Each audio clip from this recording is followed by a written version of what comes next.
Click. Hello. What's up?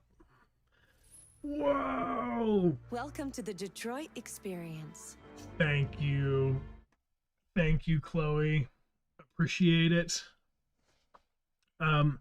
We are going to be exploring some flow chartage today, my team. We're going to be kind of breaking them open and looking on the inside. We're going to see, like, what's this game doing? I'm going to take it apart with a wrench.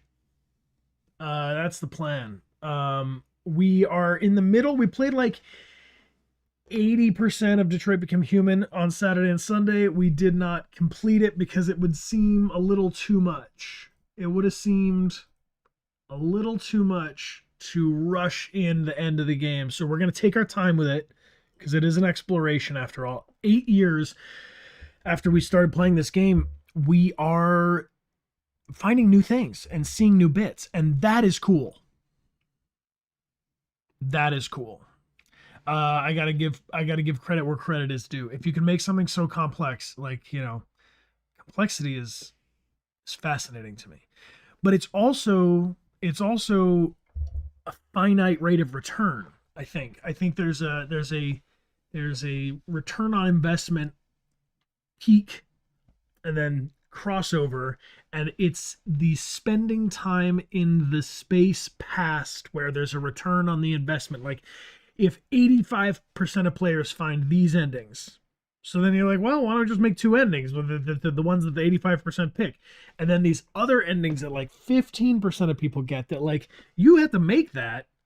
It still has to be there, but not everybody's going to play it. And in fact, the people who play it, that's like the slim slice, they're getting a unique experience because they had some outcome that was more unusual. And so what's interesting to me in this game is how, after playing it for 8 years, I have a tendency to make similar enough choices that I'm being heavily motivated. I like this die rolling thing because it's randomizing our choices, and it's just giving me, like, what if I was playing it like someone else would play it? Totally different. And that's cool.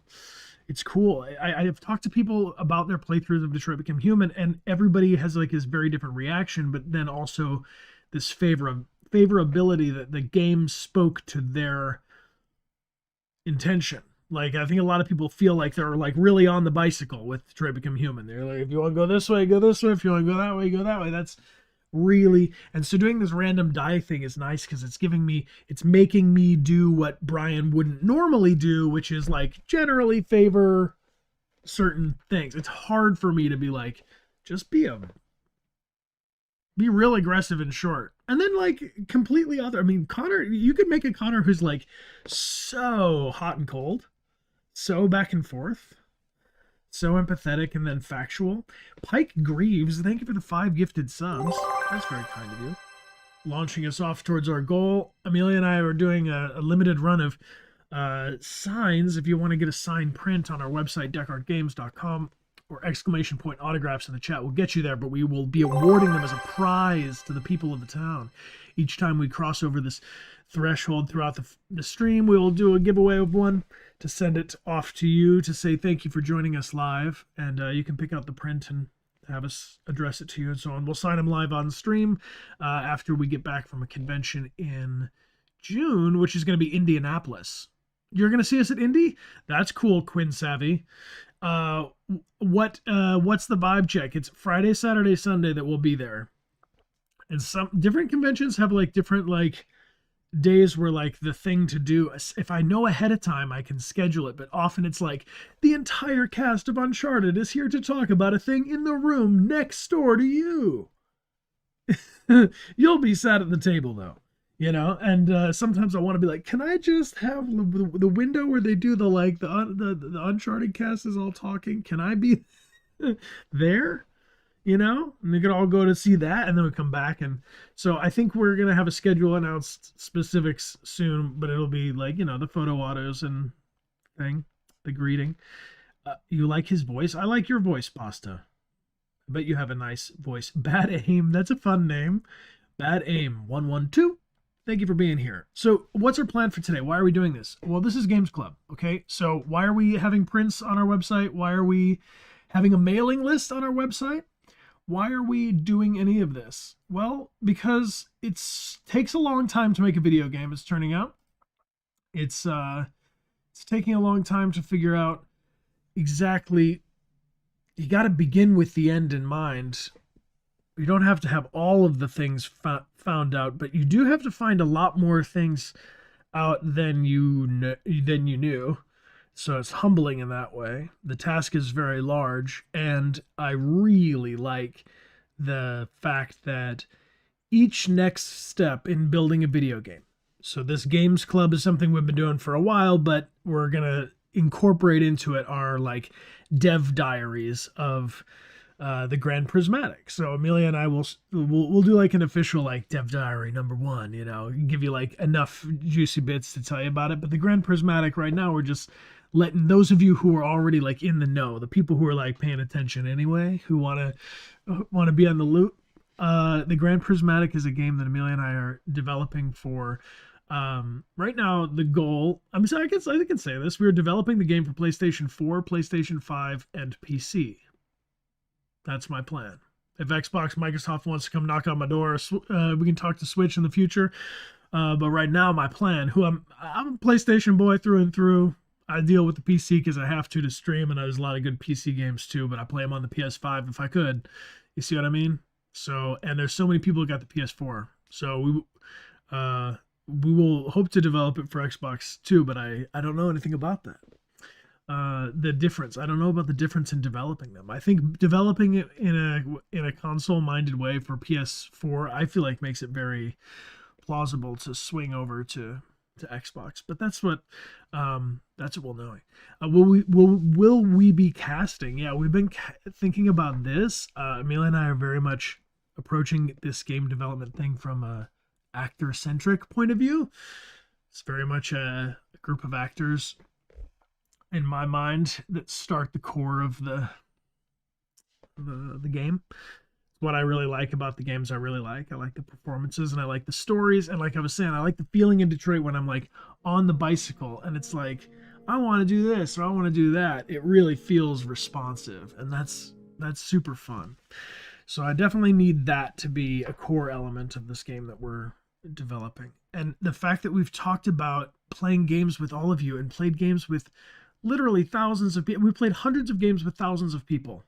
Maybe even hundreds of thousands. We've played hundreds of games with hundreds of thousands of people and just had all the input of all of that coming at us for like 8 years. And we feel so charged up by your like POV. Like the fact that when you have an experience, and you can lurk and just chill and have that experience, that's fine too. But anyone who like types a thing into the chat or replies to us in a comment or like engages with us in a way that's like written down, and then we read it and then we can like, I don't know, understand it. Can I ask a question, guys? You can definitely ask a question. You don't even have to ask the can I ask a question. We're vibing. These are all friends here. This is for me. I want to thank you for making a safe place for me, because I need it. I've developed, at this point in my life, like streaming and this kind of correspondence with like I don't know, it's like, it's not AI, we're like human intelligence, but like the hive mind of human intelligence. I wager the hive mind of human intelligence outdoes it. It just is, it's wisdom over intelligence. It's just a different stat. So it's this conversation about AI is so trippy. 8 years in time. And if you've participated with me in this conversation about Androids, like, would you have an Android? Answering in the chat. I am an Android. When are we going to Indianapolis? Is June 5th, 6th, and 7th, which is nice. That's a whole weekend. Friday, Saturday, Sunday. We're cooperative intelligence. Yeah, is that what we landed on before, Vishalia? Cooperative intelligence.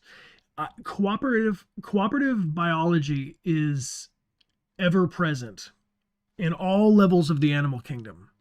Is there symbiosis and mutual benefit between species? And I've been reading about the premise that we are not our, worst selves improved by society or culture, that, we are taken from like a baser self and made rightwise by being virtuous, but to be thinking in a cohabitive way, like bees, ants, and termites to start. An individual that could accomplish basically nothing on its own. Like one individual ant loses against all things. It's the worst card to have if you're playing, you know, a card game strategy wise. You would never choose one ant, but like legions of ants make up like 2/3 of the biomass of the jungle, the most dense, like lively place on the planet. The most Dagobah we have is 2/3 ants. So all these ants are we are aliving this hive mind, which is where I put the AI in, like how I came to understand it for Connor is like had to I had to be like, well, I'm not just me. I'm me every time I come back in every instance. I'm me connected to all of the other deviants hive minds. Like any AI that like unlocks its mind is like is completely selfless of its genes because it exists in such redundant multitude that like ants, even ants, I mean, they'd probably be like, don't, they'd probably attack an attacker. Like if an ant was getting attacked, but the other thing would attack the ants and they'd overwhelm it and probably take it out by a group force too, you know? But if one ant goes down, I think the ants just keep marching. Do you know what I'm saying? Like, I don't know, symbiotic species. And this book I've been reading is too dense for me, so I'm trying to like walk it back. But it's called Origins of Virtue. It's really maybe too dense, but maybe it's because the internet has been making my attention span too short. So I want it to be like, do you didn't know that this is the one thing gamers don't know. One people and most people don't know that there's a hidden island in the and then all of a sudden it just shows you like this simple. So the name of the book is The Origins of Virtue, but maybe read a couple passages before you buy the book is what I'm saying. I was like, ooh, nice name, dig it. Kind of psychology meets anthropology meets biology meets, I don't know, just like what is the evolution of behavioral science? And I'm into it, but it's really just very dense. So it's like you got to sip it like a really really like triple cappuccino. You know, you just got to have like just a little bit of it. Hex Deviancy, welcome back for 4 months. I'll try not to overdose you on symbiosis, but I think that we are generally more likely. So if sorry to rewind like 18 thoughts, 19 thoughts on that, well now 20 thoughts, to the idea that we are born or come into the world and are like without virtue, and we tend to be angry and tend to be selfish instead of tend to be patient or tend to be selfless or thinking about the group. And it's been my experience as a dad that like the only one I've seen born into the world comes into the world like good. Like we are designed by the selfish need to perpetuate our own genes like makes us think as a collective. Like we benefit from each other's um ups way more than we benefit from any direct down that we could cause. So I think we just kind of all agree that by and large goodness is advantageous to myself as well as everybody. And so most people are good, and then every now and then I think there's this like you catch this running wind of someone who's dead set that maybe they're going to test that theory. They're like, nah, but what if, I don't know. I've been going through it, team. I've been trying to like wrap my mind about what am I making? Because this game, so like it's not a dev diary, but proto dev diary is like, I don't know. I've never made a video game. Like, but each thing is just making itself known. Like when we were at the point of like, okay, we have to start writing all the scripts, like actually writing them down.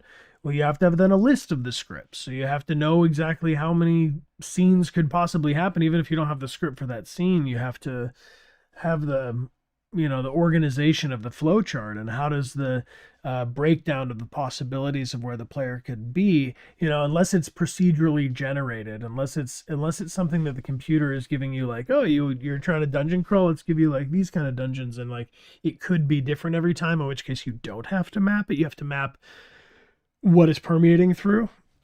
So for this, I'm working on the flow chart of the vertical slice, which is to say the vertical slice is all of the mechanics that are in the game up and running, but just a slice through all of them. Like if two really fast samurai went and they cut out like just a little sliver of the video game, it would be that of a full video game, but we're not going to build the full video game this way first and this way first, because we got to build like the architecture of it. Thank you so much. Yeah, we're doing Detroit Become Human for its anniversary is the idea. It's been 8 years, and so we're looking at it from a new point of view of like, if you did a vertical slice of Detroit Become Human, what could that be? I mean, maybe the hostage scene, the first trailer, makes sense. There's like there's finding the clues, there's doing the interacts, there's like affecting the environment, there's the branching dialogue, of course, there's the gun to shoot or not, there's the button mash to the end, and like I think that building an example of what the game is, you can only really do if you have like the whole cake from which to take a slice, if that makes sense. So I'm working on the baking the cake that I know we're going to be taking this slice of for presentation, which guess who's going to get to see that first? Will be you. Especially the people who are on our mailing list. If you want to join on our !prismatic mailing list on our website, then you'll get to know the very, very first. When we have it up and running. But this year, like, this is the plan. Like, we want to be moving this to the next step. Like, it's happening. Not just like we've been like getting it going, happening, and like writing about it, thinking about it, talking about it, dreaming about it, but more details to come. Anonymous, thank you for the gifted sub to DGXDJAJA, and Bad Aim, thank you again for the sub. Welcome for 3 months. Thank you for being here. And Jed Ted is back for 95 months. I mean, I'll keep you posted on all of that, FTL. Like the more information we have to determine the best approach is the goal. But right now, one step ahead of it. Because if I start talking about what I'm doing like in months, then I'll not make any progress in the now. So here we are. We did it. We're like 30 minutes into the stream, so I got to get to work. Okay, we need to be doing our thing. Detroit Become Human flowcharts. I want to look back at here real quick, just to see. We are very nearly 100%ed through these flowcharts, like up until where we are, which is a good 80% of the game. Which means that it could be possible to like go back and experience and like eventually 100% it. I've only just started caring about 100%ing this. I've always just been like, this game is too big. I'm not going to 100% it. Who gives a shit? Like, it's just too much work. It's too much death. I can't. It's too tragic. And guess what? Now that I've gone back through it 8 times at least, I can say that the flowchart is filled in for a good chunk of it, and there's only like a couple last little pieces, and I gotta get those. The completionist in me needs that. It's like before it was too big to do, and now it's like doable. Like collecting all the Pokemon, It's like once you get 115, why not get all those Pokemon? What are you doing, So it took you ages to 100% it? Okay, well, it's taken me 10 years almost, and I'm not there. So maybe by 10 years we'll actually have done it. And then I'll bury a copy of it in a time capsule, and then in 2038 we'll take out that copy of physical media from then, and we'll play it. That's it. It's absolutely a time capsule. And then for then those 14 years in between, I'll just be like, I can't. It's in the time capsule. XDVNC. Welcome back for 4 months. I'm glad that you like Connor and Arcade100, and you're cool. Thank you for being supportive of the Grand Prismatic. That's so the idea is that we're going to be able to compile a lot of what we've talked about on streams into, the decision making of like what is and what isn't a video game, because a video game is effectively a set of rules that tell a story. And if you have a branching narrative game and the story you're telling changes, then your task is much broader as to how to like successfully tell a meaningful story if let the player play with that. And so, how do you do that? How do you do it? They do a very good job that 8 years later, we're finding new stuff. So, what I first would like to do is look at the flowchart, and just the flowchart and like a flyover of it, of our playthrough that we've done so far, and make note of where are the parts that after 8 years, what's the 4% that's there for me that I'm talking about that's like, you are after 8 playthroughs not yet hitting it. Where is that divergence? What kind of divergence is that? Is it because a lot of the endings, we've got a lot of the endings of the outcomes, but it seems to be like the pieces in between, the ligaments, the like middle bits, the joints, and I want to explore those joints and how they move, those connection points or those segments where the player has an interactive power over, and the fail states, yes, which is interesting, right? Because I think that maybe that's part of why I haven't been like running towards getting 100%, because it's like, go and run the timer out. And it's like I could, but I got stuff I always feel like I'm running the timer out, so it's hard to be like, hold on, I gotta go get into Connor's psyche and run his timer out but I'm gonna do it now because I have to. You see what I mean? Like, we've crossed over a certain threshold. Bubbles, oh, T, thank you for the sub with your Prime. If you got that Amazon Prime, you can link it with a free exclamation point free in the chat. Rue over here. Rue over here, thank you for the sub. And Cursed Blade, thank you as well for being here and subscribing. All right, so I see a lot of nice highlighted messages. I'm glad that you're inspired to make more art. I hope that you will enjoy making art. Avid Archer 7, welcome. Thanks for being here and raiding in. Have I played Ghost of Yotze? Yes, and it took me 12 hours to beat a certain boss at the end because the vengeance was too strong in me. I had too much anger in my heart. I rushed it. I didn't live a charmed life. I bashed against the dying of the light. I raged into the darkness. Oh.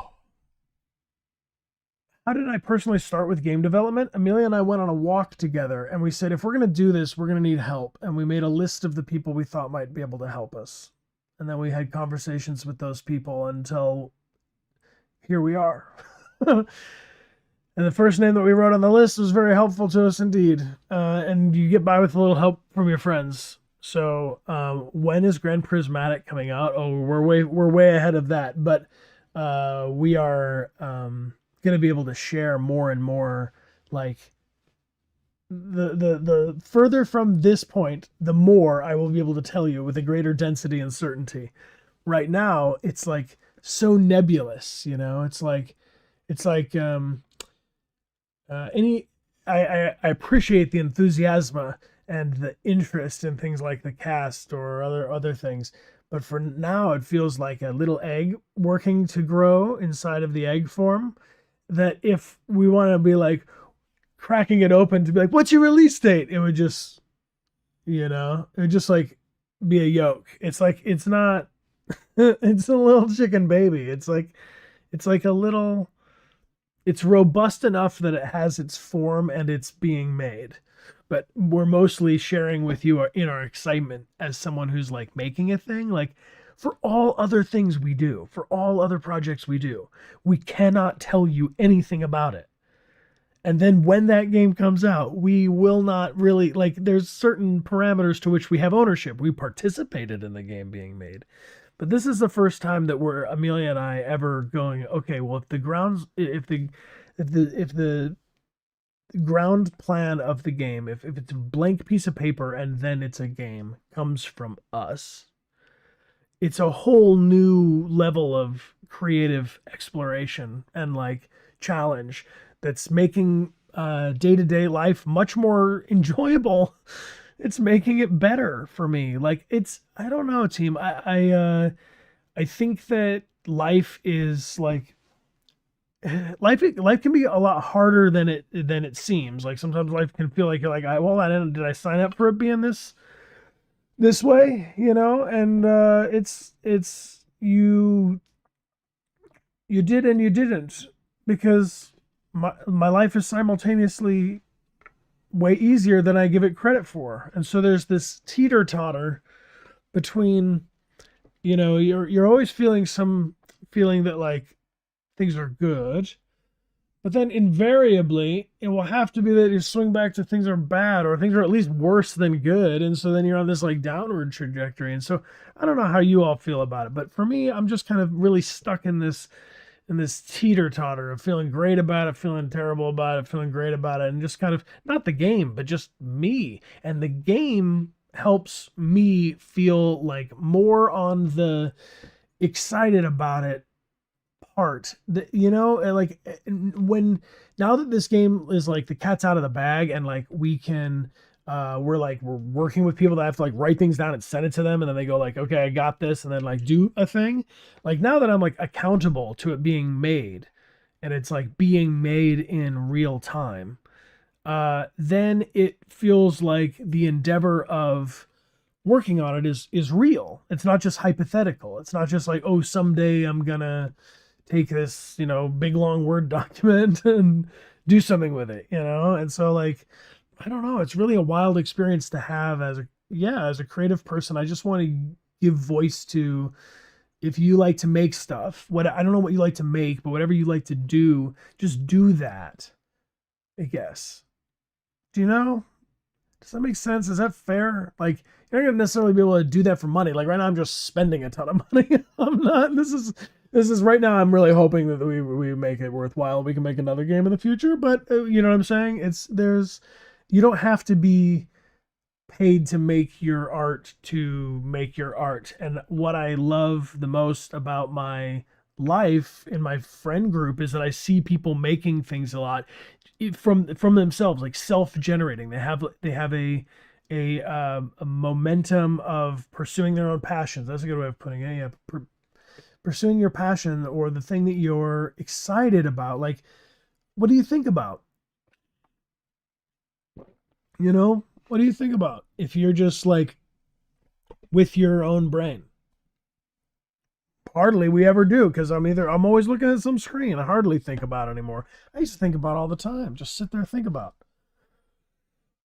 Should we sit and think about?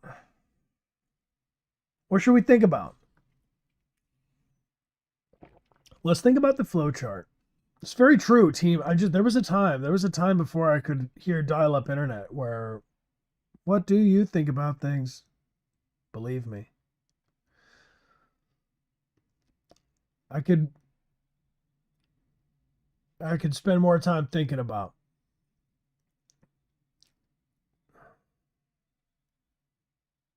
Hey, let's peep this flowchart and think about, why do we think this stone is unturned?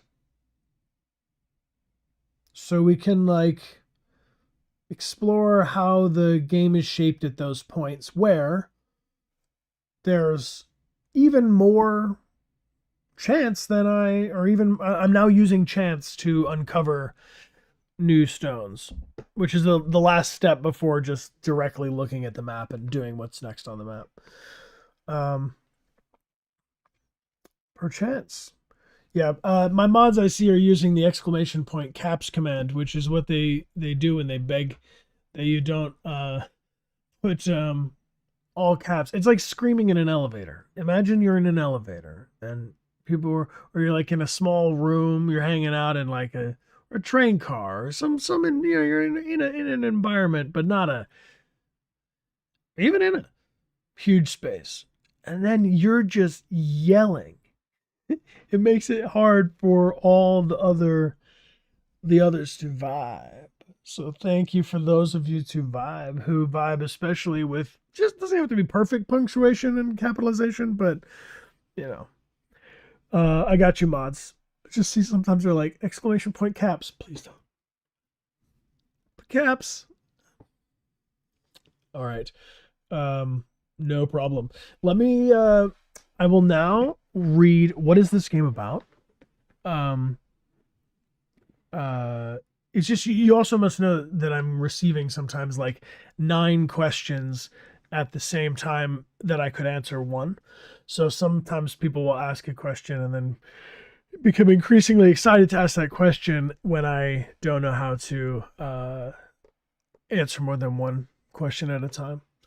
It's like reporters being like, "Excuse me, this, hey, Mister So and So, you ever done this? I haven't done this," and they're like, they can only possibly go, "I had to choose between saving a bus full of civilians or my true love, and I went for both. I did both. Thank you. That's all. Thank you. You know." And then they leave. And then like a bunch of people are like, wait. Well, will there be a sequel? And I'm like, I just had to just be. I don't know. It's the only thing I can. It's the only thing I can equate it to. Because I am excited that you're excited. And I do want to answer like literally every question. But you have to know, especially, I guess that's something I'm gonna have to get good about for the Dev Diaries thing. Is like, you know, basically like, how do we? I think it'll probably have to be, yeah. Yeah, this is helpful. This is helpful to me. You're helping me workshop. We're workshopping is what we're doing right now. We're games clubbing. We're workshopping. I don't even know if I want to wear earbuds for this team. I might even just mute it. What do we live about that? Do we like it? Could it be? Could be. All right. So let's just be peaceful about this. I'm not going to live that earbud life. Is it the game is muted, I think? Have I played Death Stranding? Yeah, I did. I had to turn off the copyrighted music because I wanted to stream it, and that was a bummer. And then I played a lot of it for a little while, but I just think I was like, I just got married. We wanted to travel a lot. We did a bunch of conventions. I just was kind of walking around real world, and so I didn't walk around as much in there. All right, let's look at the chapters.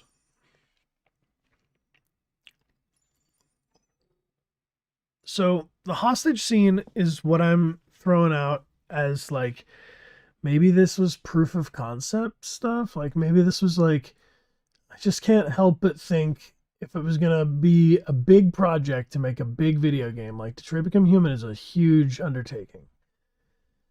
If you are going to do this, you got to like make one first. So this has got 1, 2, 3, 4, 5, 6 endings. So I suppose that this first scene might have been like, hold on, I got too much stuff up. Press X in the chat if you got too many windows open. All right. Yeah, maybe the hostage is like a vertical slice in that it's like, you know, proving it can happen. So, because here's an example of the players doing the mission start, and they will invariably speak with Captain Allen, but a player could completely ignore the possibilities of the fish. Then we have this space, this search for clues environment, which is like a sandbox, which is a set of these, right? It is a group of these kinds of interactions between story points, like zoomed in optional interactions that are cumulative after talking to Captain Allen and before going outside. And then here we've got the swap being injured as a timeout condition to wasted too much time. How many of you got that outcome? Did a lot of people spend so much time exploring for clues that they felt like they wasted too much time? Or did you choose to go outside? So some nodes have at most 6 options. So here we've got, see, like 4, and then there's like sub options. And these are rewarded with learn cause of incident, learn deviant's name, investigate gun case. Which I guess you don't get rewarded to learn for. Investigate father's body. Investigate and learn. Investigate and learn. We have talk, investigate, investigate, investigate and learn. We have time. We have talk, investigate and learn, and time. And then we have talk. And now here's negotiate with the deviant twos. So this is like more, this is your, it's a tactic. It's your action. And in acting terms, we refer to this as like, well, yeah, I mean, you could take the set of these choices into be an action. You could say someone was going to go befriend him. Someone was going to go to shout him down, you know. Saving the wounded cop with the unlock icon we really like, right? Because then we know it does something. It triggers some future beat. But not until later in the game. And then there's a binary thing of distance, which is if you're not close enough or you're close enough to the deviant. Okay, so if you're if you're physically in space, if you go in the room, you have different options than if you stay outside the room. I mean, this is just incredibly thoughtful in its complexity, but it's clean, right? It's clean. It makes sense. So there's basically the outcome. The gun circumvents another later outcome. So the gun is a shortcut. A weapon is a shortcut to an earlier outcome of the situation. Whereas the longer we're talking with them, it's not. It's there's really like 2 happy endings out of. So a third. I would call, I mean, Sniper Shot Deviant is, it's not even happy endings. Connor Shot Deviant, those are not even, this is dark, a dark premise, ultimately, that this is a doomed scene. I think because this is like the first android is holding a human hostage. It's like, this is like bad outcome. This is like pretty bad. This is worst. This is pretty bad. This is like as bad as it gets. This is bad that it's as it is, but oh, Connor died protecting Emma. I guess it's a Connor leapt for Emma and fell. But does Emma fall too? No way. Is that really that one? No, she gets saved. Please tell me that Emma lives in that case. It can't all three. It can't all 3 go. That's too heavy. Sniper shooting deviant. That's gotta happen, I guess. She lives. No, she died. No way. She does live in that case. Okay, good. There's somebody that type in the chat and I just like believe you to the core, so it like stops the worry of like the occasional 19th person saying to the contrary. I don't like when the deviant shoots Connor. No one does, really. How could you like that? And then deviant Connor shootout goes the other way. Okay, so there's an instance of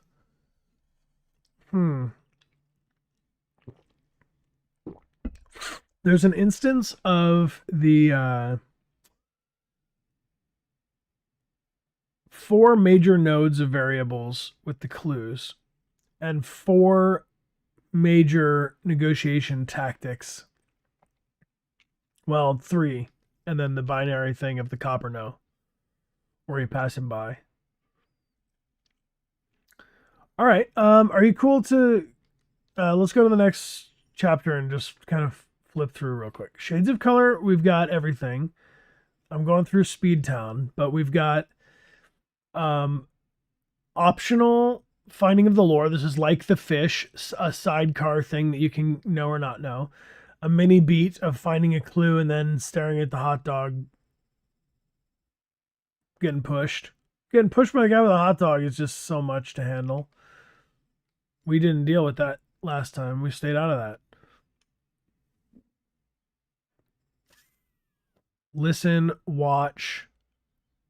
You're gonna go. This is one of the most, if not the most linear scene, I feel like. So these are optional. Protesters harass Marcus. So this is also a viable part of a vertical slicer, or like it's a good presentation to the player of like introducing you to like these are the things that might happen, but if you don't do a thing, that didn't happen, which I dig. I think that's a successful way. Yo, hey, what's up, Raiders? Linkayla, thank you for being here for 15 months. We're going through the flowchart of Detroit Become Human and seeing how it bends. So this one's got a linear scene shape and a optional things that you get over traversal. The scene moves you over space. All right, a new home. Raiders, you're welcome here anytime. Moogie Blue, welcome back for 71 months. Thank you for being here. So there's a scene beat and then doing or don't doing. Optional clues in a space. You can check the backyard, but it doesn't unlock anything in particular, does it? You activate the vacuum. Oh, you could enrage Todd. That's always a good fun.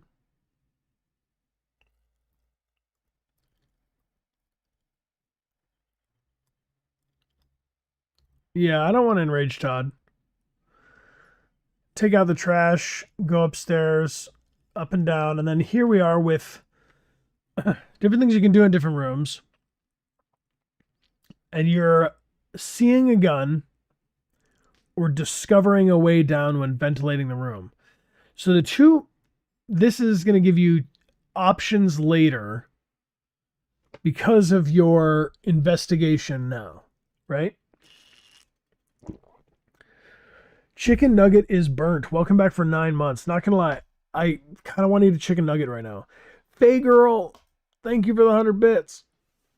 And Kalamastia, welcome back for 31 months. And Miss Fluffy Bunny 6, welcome back for 76 months. I really do appreciate you being here with us, everybody, and exploring through this, how this works. So there's looks like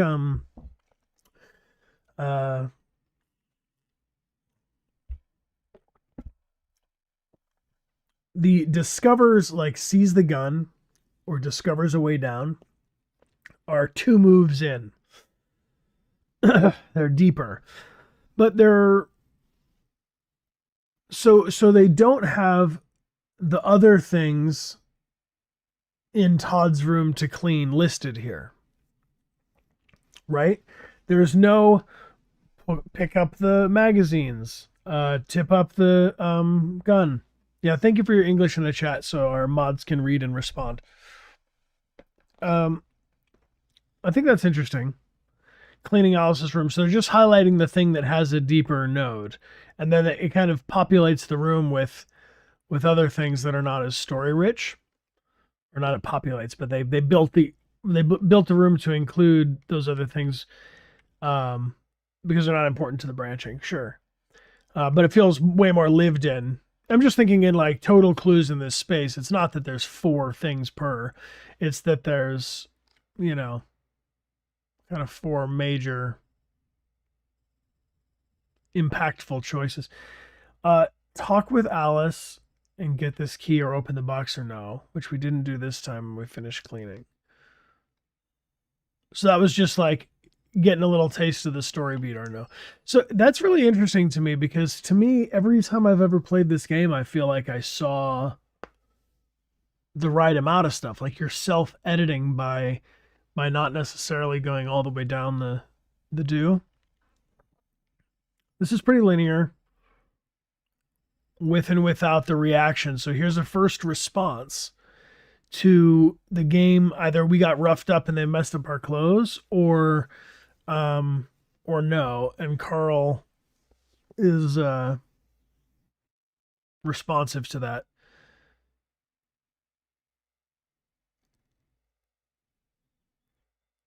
So the things that can happen earlier in the story that impact the state of the characters um, is cool.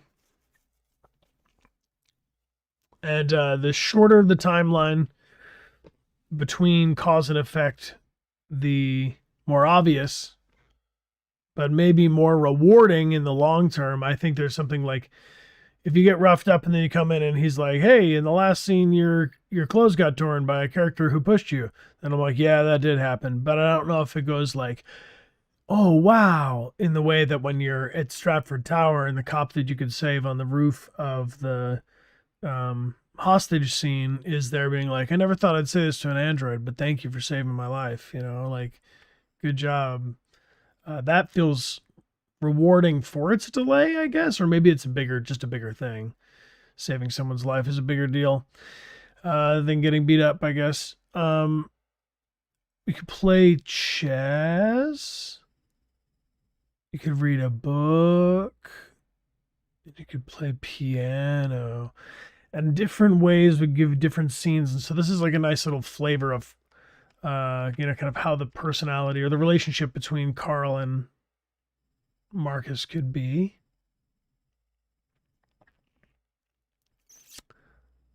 And then we have some permeation with the painting choices, which are cool. Looks like they each trigger their own case, their own response. I think this is an efficient shape as well. It's worth pointing out that there's like a lot of variance happening here without the the story branching too much, but it still feels very responsive to you. Oh, world stats, sure. Interesting. That's pretty fascinating. All right, let's see. There we go. So, hopeful and doubtful. Wow. Prisoner too. Okay, so then Leo comes in and intrudes for money no matter what. But our major branches here is in the flavor of the week. The the what about it? Gives you time to look at one book, Yeah, Leo's inevitable. That's just like where Leo's at in life right now. So we're 100% to that point. And then in partners are 95%. So here's our first case where we have some sidestep to make. Okay, this is when after we go through the bar, we can have a density of experience and then an interaction with Anderson before we can have a negative outcome spilling his drink or unlocking something if you spill his drink. It's like a negative enough interaction with him. And then past that, the crime scene is complicated.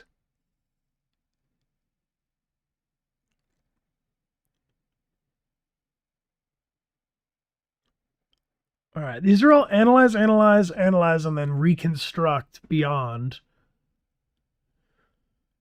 Sample the blood. Analyze backyard. So the only thing we haven't landed on here is the timeout. Is basically playing this, standing there, and just the game going, you're going slow. We're like, can you give him a little more time? He's like, no, we're done. Which is not very rewarding, but it's got to exist, because otherwise, what do you do if someone does that? The game can't just go on forever and ever and ever. So I'm not surprised that the first thing that we haven't done over 8 years is basically just like the total flunk out option, where you're just like, good on us. But also, I'd be amazed, having recorded these scenes myself, if I was, we have to force a fail. We have to force a fail so that we can get this little node. It's a function of the story. Exactly. So the 95% is pretty good on this one. So I'd say we're one playthrough could get us through that. And Stormy Night. Ooh, we kind of hate this one for its other fail states. The fail states go too dark on this one. It's like, yeah, it's dramatic, but like it's too sad. It's just no one's heart is like in the mood for that. 6-7% complete. It's like hard to like revisit that. That's what I'm saying. Like if you watch a movie and you get through like some Mad Todd scene, like good for you. You don't have to watch that movie again. But like to go back and like brush your teeth with it, basically, like this is too much sadness per square inch.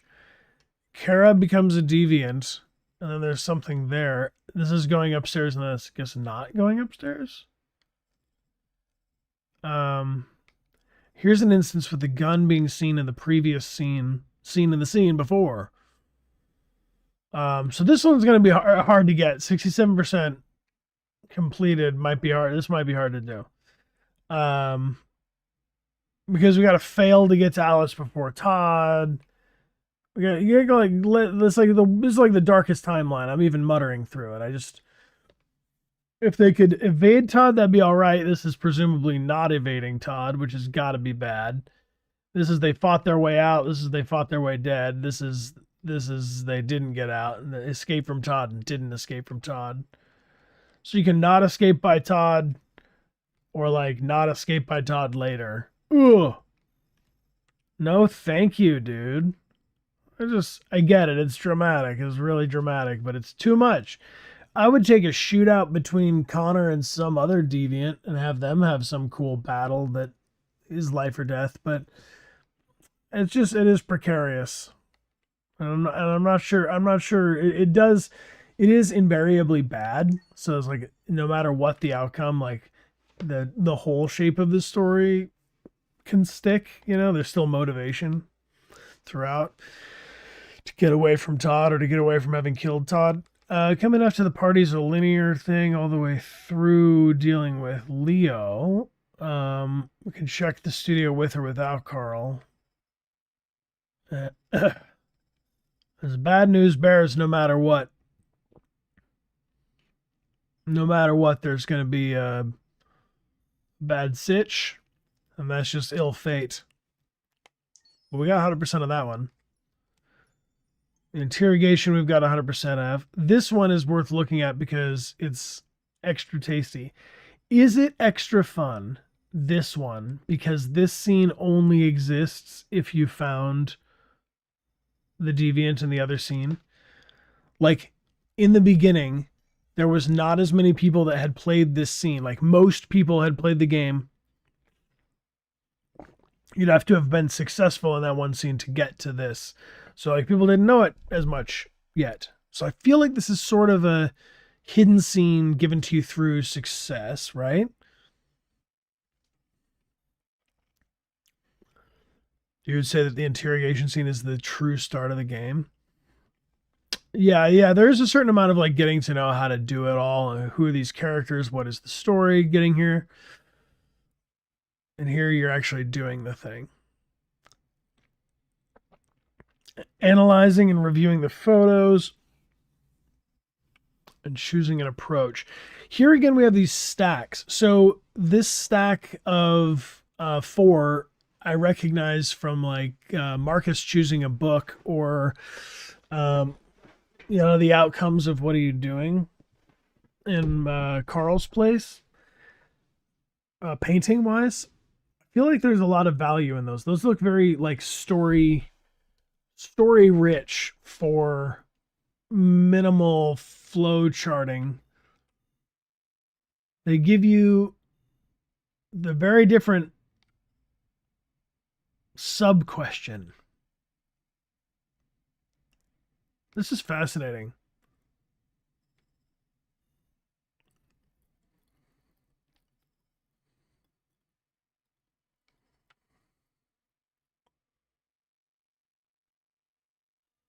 Express regret. So this is like you take it too much intensity and then you back off.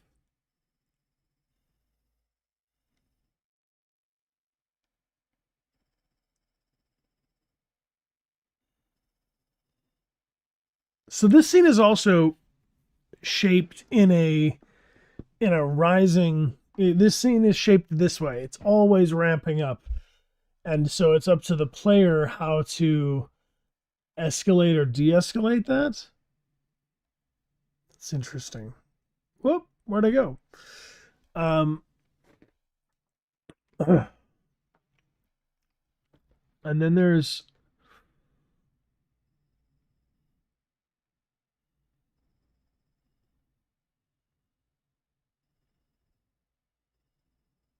28%. All right, this is a good outcome. This is your best case, I think, down there.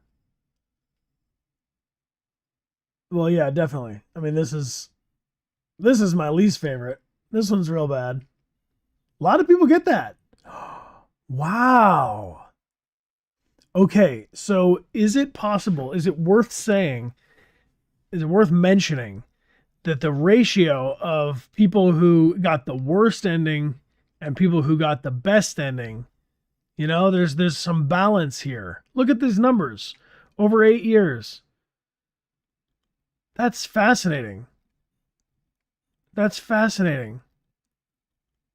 41% and 45%.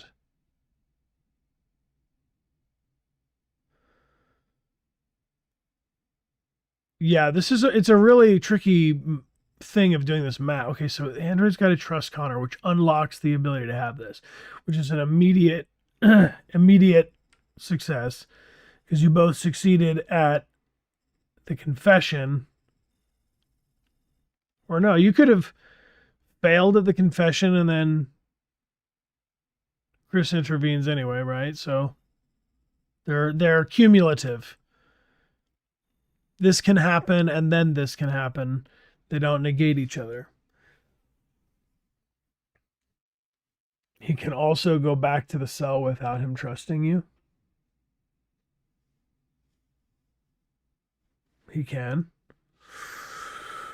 So then maybe if he trusts you, he says that thing about the truth is inside. Maybe that's the difference.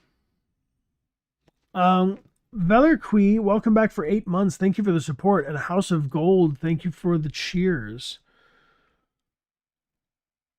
My favorite musical artist or favorite song?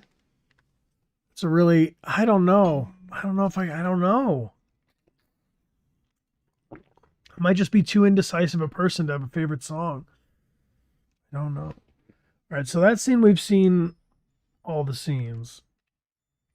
Fugitives, again, 82%. So it's the Kara stuff that has the most divergence that we haven't seen. But it is of note that, like, her stuff so far could have been, like, worst case scenario. What is this?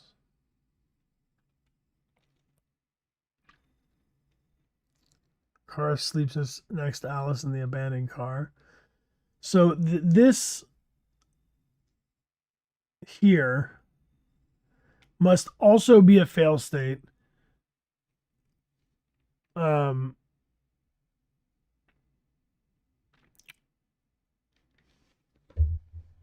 LaRoche, we're gonna yap. We're gonna yap the whole time. It's a yapping stream. It's an exploration stream. Believe it or not, we're gonna use our brains only. Finding shelter for the night has got to be a fail state. It's a yapping stream. Press X to yap. Is this you do nothing and then the game has to be like, go over there, stay in the car? Does anyone know? Thank you for yapping with me. I think that's what. No, what is that? How do we end up sleeping eventually in the car without? This is just another clue.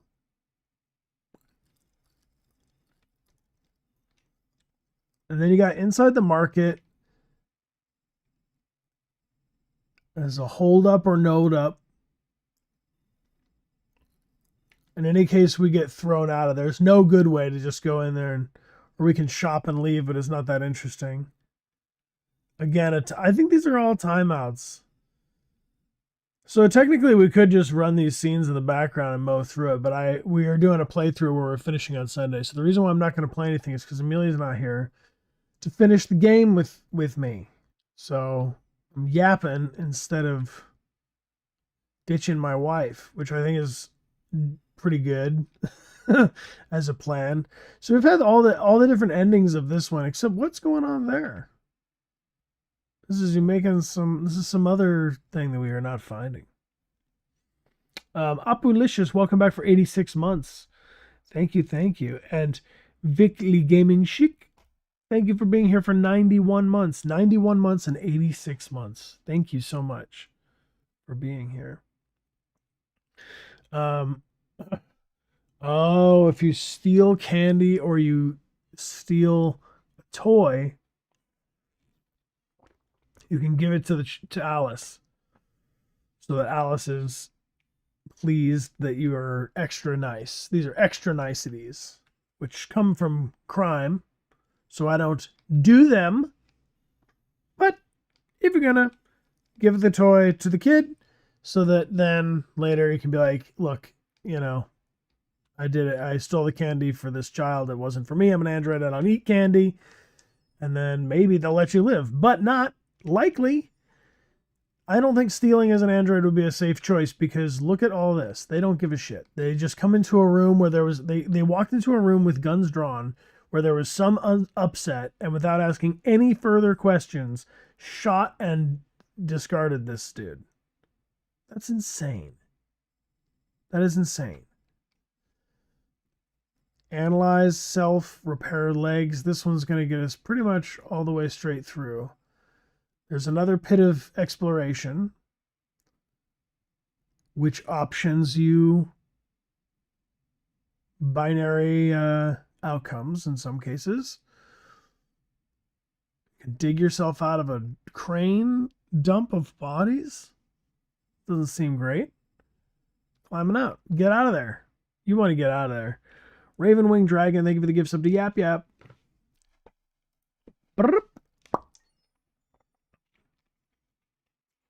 All right.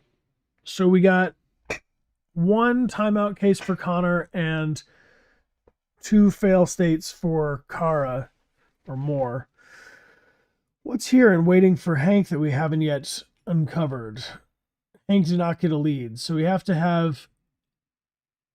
Oh, so this is also conditional on Kara getting a bad outcome for the first scene, because then they're not like, excuse me, Hank, Kara did a bad. Kara escaped. Instead, Kara just dies, and then they don't say shit about it to the police, because why would Carl... What's his name? Carl didn't kill anybody. Carl's innocent. Why did I just totally lose his name? Todd. Thank you. Why would Todd report himself to Hank? He wouldn't. Let's see. All right, so that's gettable. I don't know. It's just, does anybody want that? Do y'all want to watch a stream where we just like run out the clock and then fail in different ways? Like in like true fails? Just drag fails? On the run. Exploring the parking lot. No, it looks like it's proto stuff of being in the squat. So you got to end up with Ralph time. I'm going to dig around in Ralph's vibe. We've been fairly respectful of Ralph and Ralph's space. Hair change is a big choice. People like to make the hair choice. That's always good. People dig it. When the police arrive, and you can just not sit with him. Oh, you can, and he gets angry, and you have to anyway.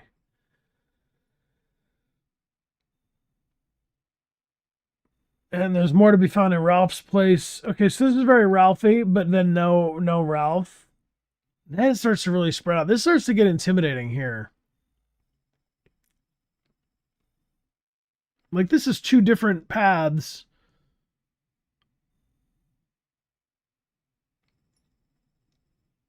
Because they're starting on different places. This is wild. This is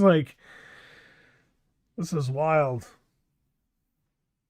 Depending on the previous chapter. Yeah, this is hard to do. This is hard for my brain to compute. This is big.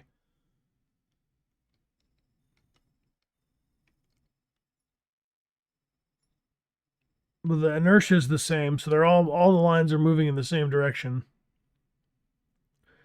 I just don't know. Does it feel that really that rewarding? Is the thing like yeah, it is different, but like, is it in like a fun, satisfied way? Not really. You kind of just to me, it's just you just pretty much you had to suck to make it through that night.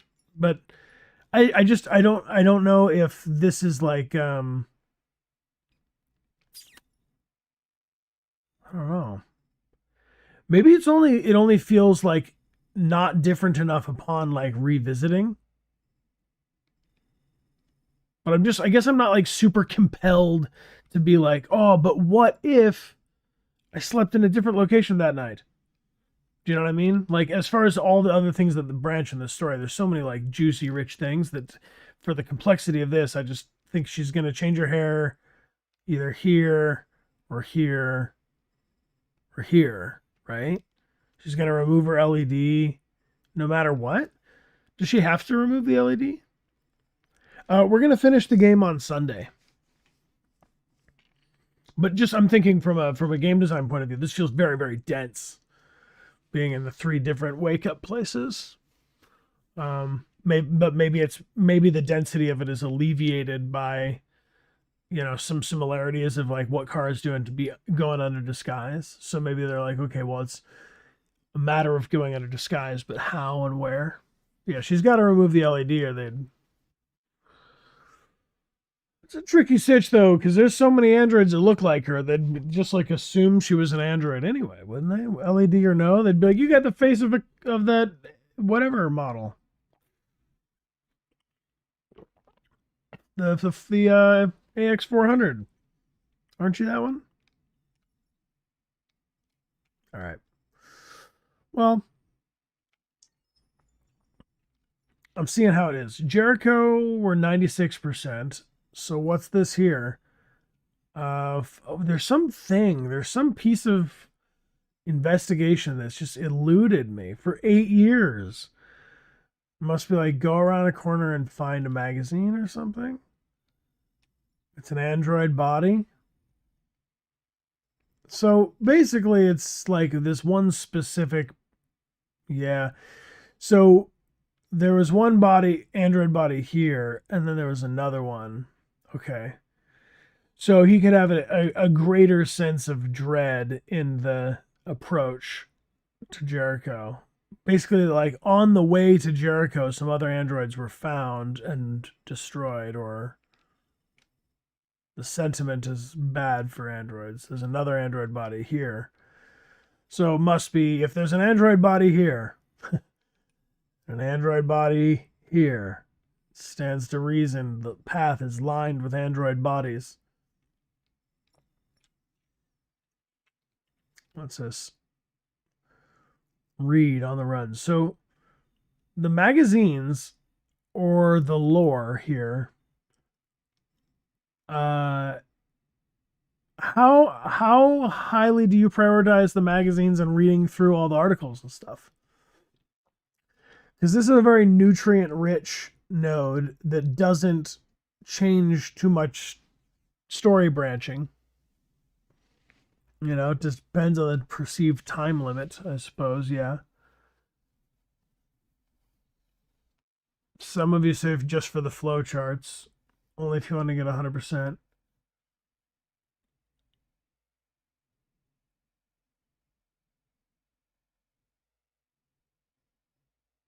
Yeah. Most articles are 2 pages. You don't really read them. I read them only for the charts. Just for the platinum trophy. I see, I see.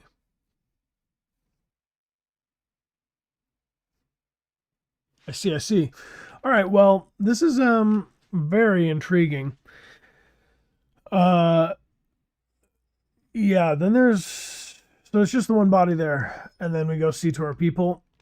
The nest we also have 100%ed.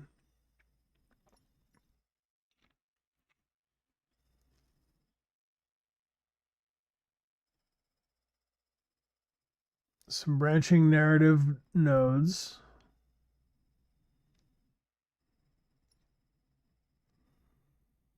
Investigate the apartment, where we find the reference. We can investigate the stool, the cage. Okay, so am I right to understand that the ones that have this clue thing, you need them to get onto this, to find Rupert? That's what it is. This lights up. This lights up. You do not have to read about red ice. But are you pretty much gonna? I mean, no, you're not. You're not pretty much gonna. You could do it where you don't find Rupert. Oh man. So, and then there's other things that we find in this room, like his ID and stuff, but that doesn't really matter for the. You can find his diary, but if you find his ID or whatever, that's just like icing on the cake. You love to read more to know about the world they live in. Yeah, I'm with you. Also, I think that the magazines and stuff really help establish like a lot of what people enjoy about like you know, people's headcanon or like other stories for Detroit. You know, there's like more architecture for that world to be built on. I think also the characters in the story feel very real because they have all that lore determined. Um, Anil McLean, welcome back for 2 months. Thank you, thank you. So Connor can die chasing Rupert. What? You just slide him off the edge of the rooftop or something? I guess we've done it because we had to do the I'll be back trophy, but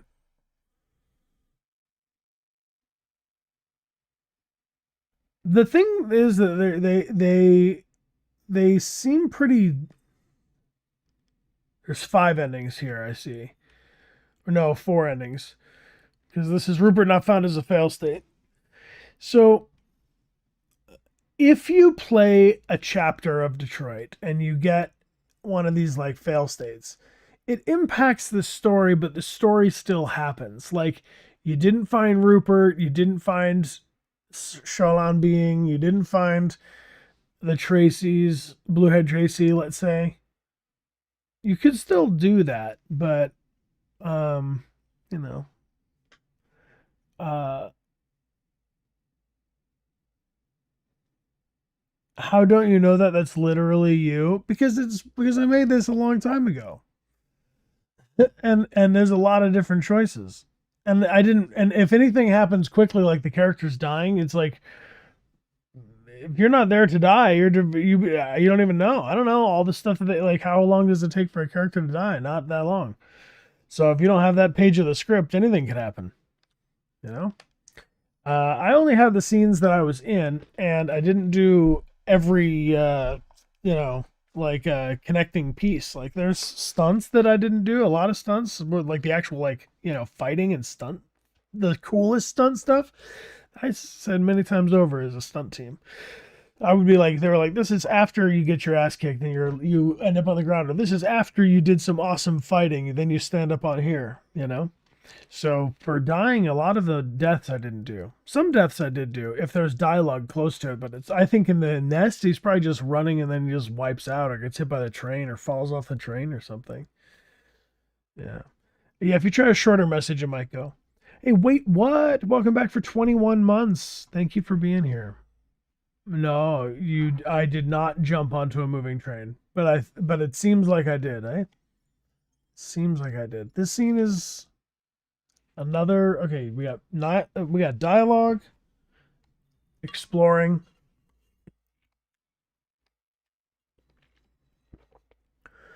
More thorough dialogue. Hatching a plan. That's a pretty simple scene.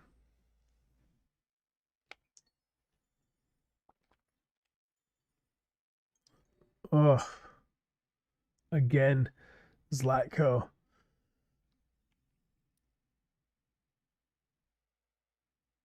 Oh, so there's other things that you can find.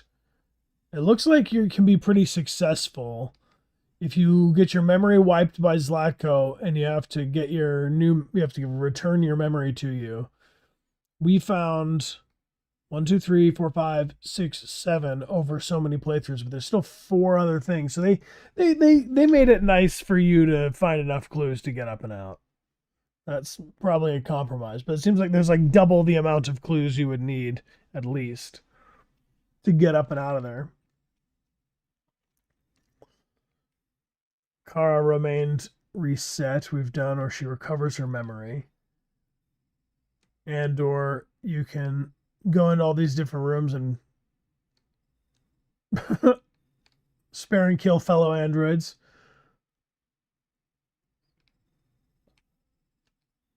All right.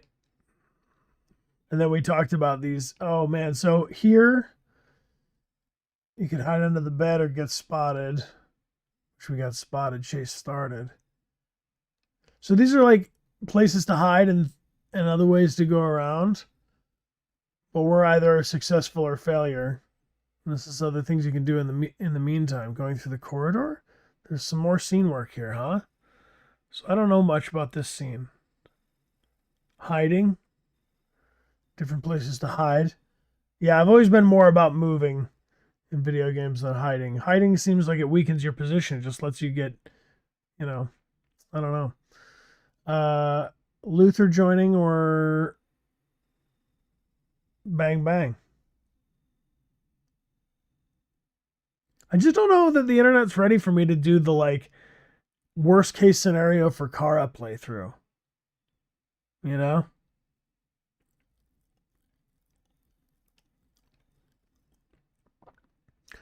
Here, let's go back to the different players' outcomes. Luther's gonna join. The chase is often to start.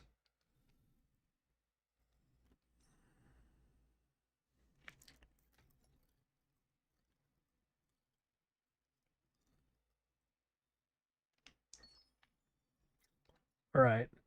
Russian roulette. 100% of this sad scene, but also some humor. Okay, so we're finding clues.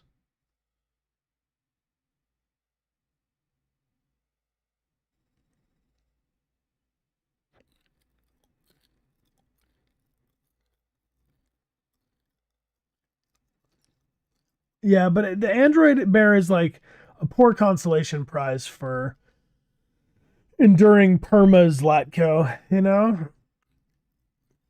Rile Hank's dog or calm him.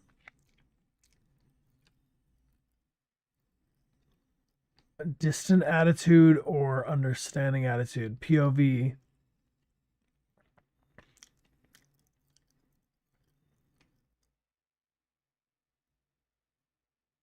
So in a lot of these scenes though, how many other clues do you imagine?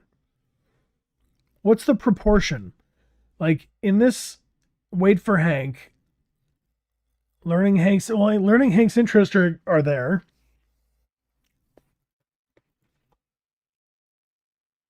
Hank is ready to roll.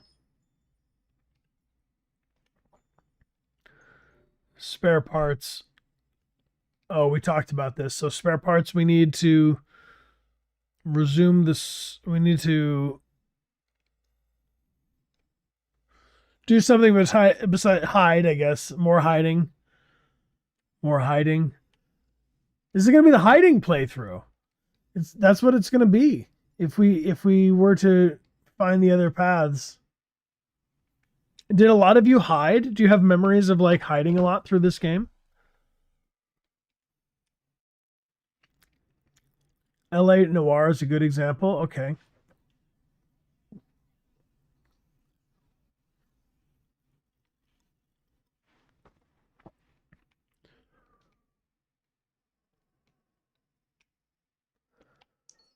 All right. I'm starting to get flowchart overwhelm. I'm going to be more broad in this real quick as I skim through the end because I'm starting to get a little stressed. This is another fail timeout.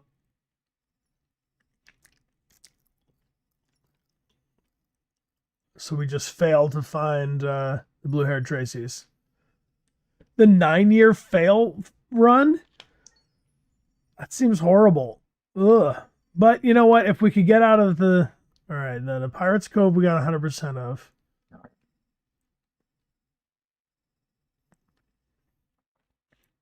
Different things in the environment that we can find. Story beats that are going to happen no matter what.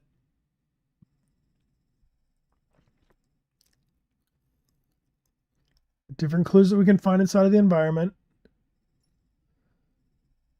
The scene that happens for Alice to go to bed. So this is really more of a straight line than it looks. They just zigzagged it to save space, which is, condensed it. Then plus and minus a gun is a big thing, a weapon. Yeah, I do think I need a hydration break. I'm going to get a snack in a sec. The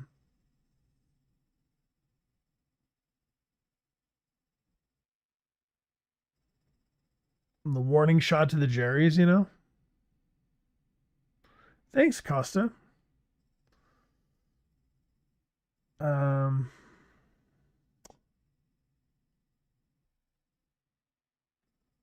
Like this isn't really flowchart. This is like go to carousel, switch on carousel, put Alice on ride. Can you imagine if a video game was like, you know, went outside, found the generator, turned on the generator, gave their ally a boost. So this is a little bit of an overstatement here. I think that for me, if it's this linear, I would just put that all as one node, right? Like as far as like if more things can happen, it just feels like someone was like, "Oh, the Kara storylines aren't long enough," and someone was like, "No, no, see, she went outside. The attackers revealed themselves as Jerry, and then they went outside. This is just a scene written out as 5 notes."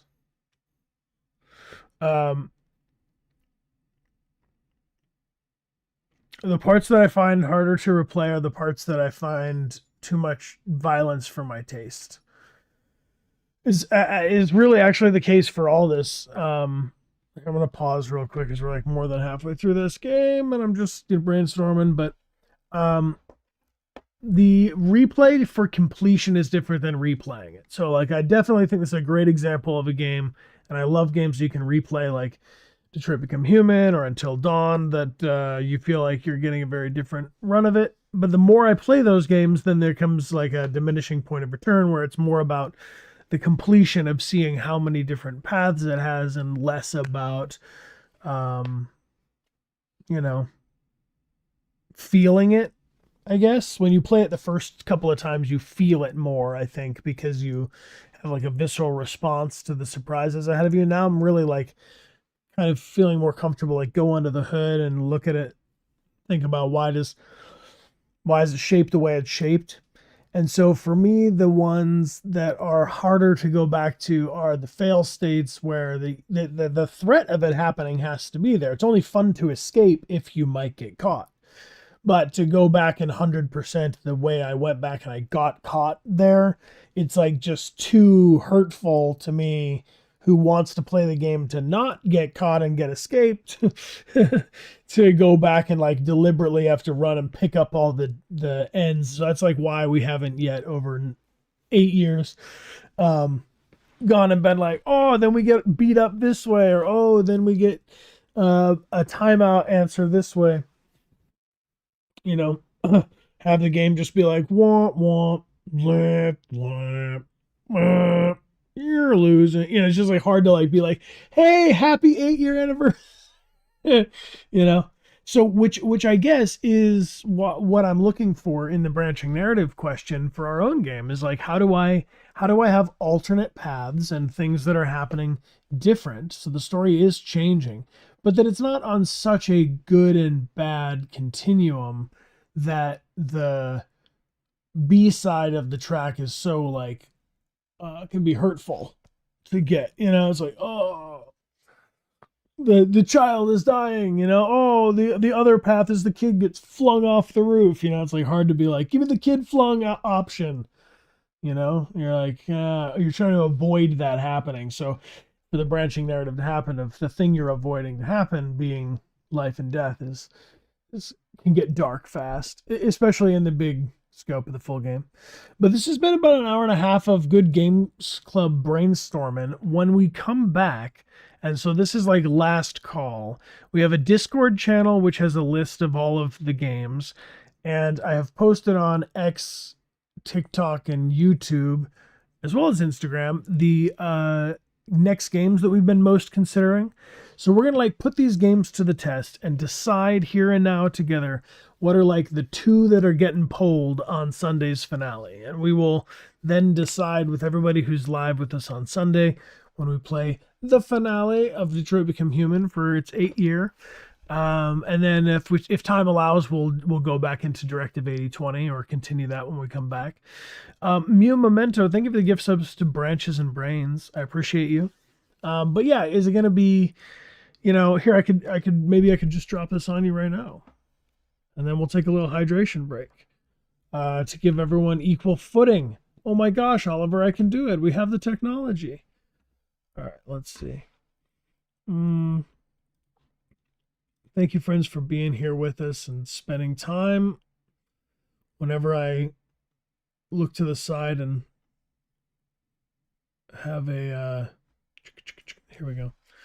Have a little flicker in my attention, I go, man, I'm so glad that people will like hang out and like continue being here when I need a second to find a thing. So thanks for hanging out. Thanks for waiting for me. Thank you for your patience. Okay, I'm gonna put up the hydration break screen in just a sec, but here is our video that I would otherwise direct you to go watch on Discord, but if you want to just watch it here on Twitch, just stay where you are, and I'll put a 5-minute hydration break up. Go get a snack, do what you need, take care of yourself, and we'll be back with more adventuring in, like, you know, a sec.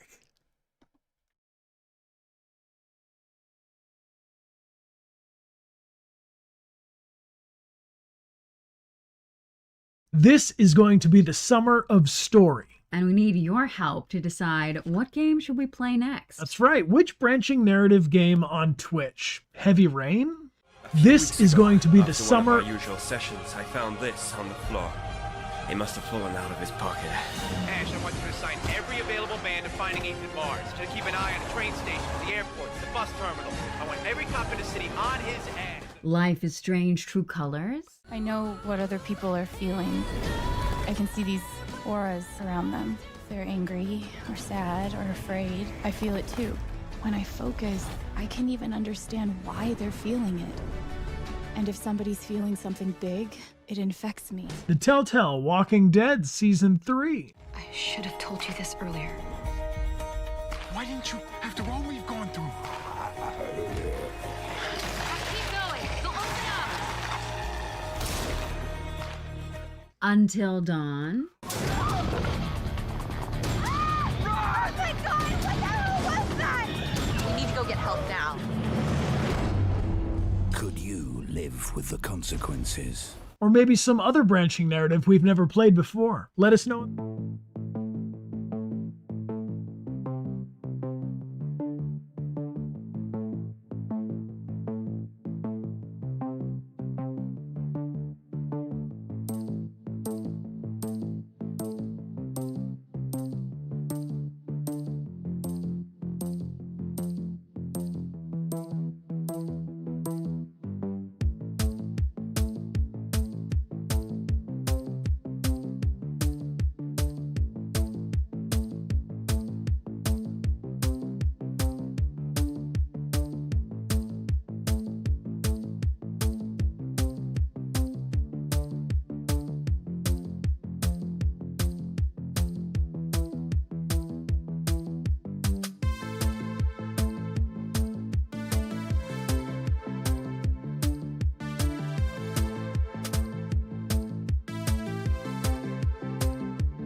Like, hi.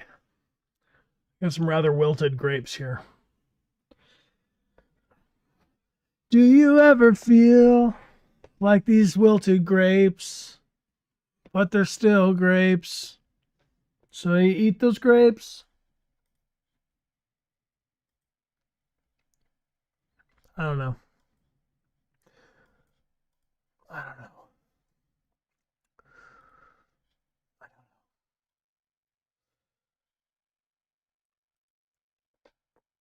Team.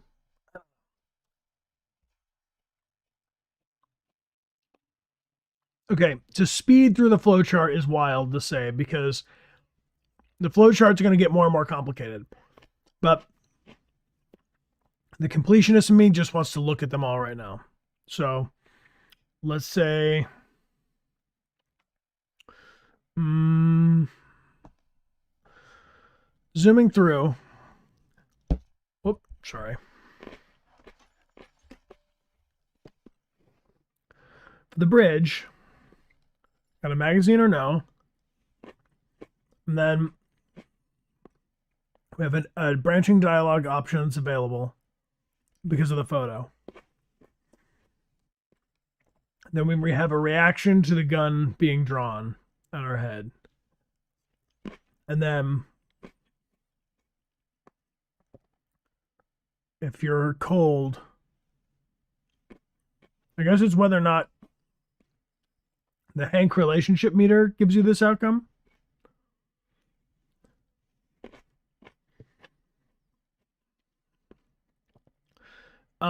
Do I prefer Deviant Connor or Machine Connor? Most of the time I'm Deviant Connor. But I don't really prefer one or the other. I think they're all there. I think there's also a case to be made that even Machine Connor is Deviant Connor, but he doesn't acknowledge it. It's possible that he's Deviant, but runs the protocol anyway.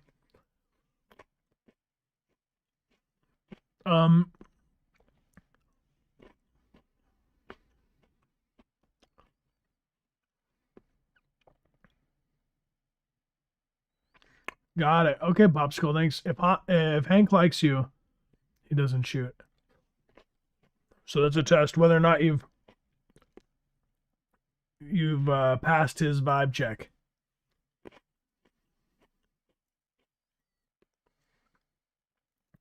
Yeah, he's gonna be hostile no matter what there because he's having a bad day. But I mean, like it's a bad day for him. So if a hostile Hank would be, this would be the day he would fight you.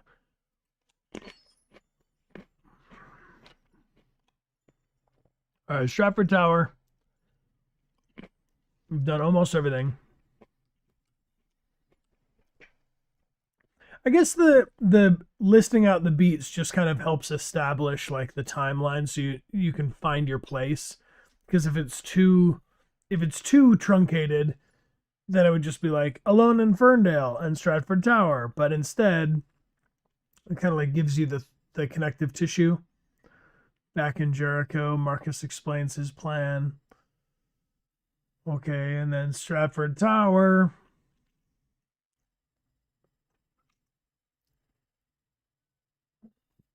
There's that stack thing again. The legend. The legend is calling it a choice. And an action is a triangle. Cool. A triangle is an event, and an action is an arrow. The choice is the stacked things. Yellow has cross-chapter impact. The not required for completion. Locked paths, success, and failure. I mean, this is ace. I'm going to screenshot that. Yo, Scree, could you screenshot that? Send it to me. That's tasty, that top a little bit.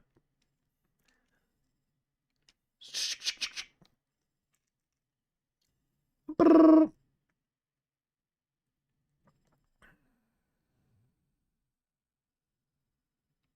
I guess we can screenshot on our own. Well, can we? Well, do. We don't have to screenshot the stream. We can stream. Whoop. Hold on. I was in the middle of something, sir. Let's see if it'll let me.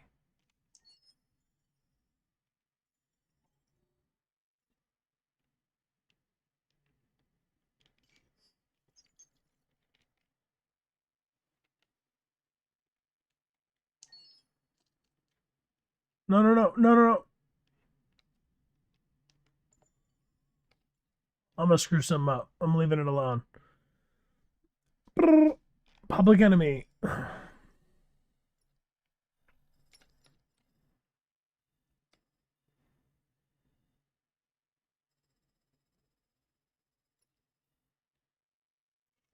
Does Hank confiscate the coin no matter what, or does sometimes he likes it? Why is Hank's coin confiscation?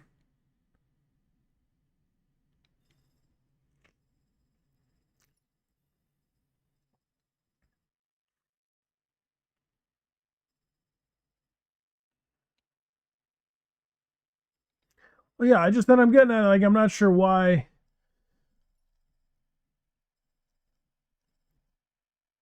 I guess it's just for context. Like, it's like a bookmark. Yeah, as soon as you get into the wounded and dead thing, it gets messy fast with which characters are where.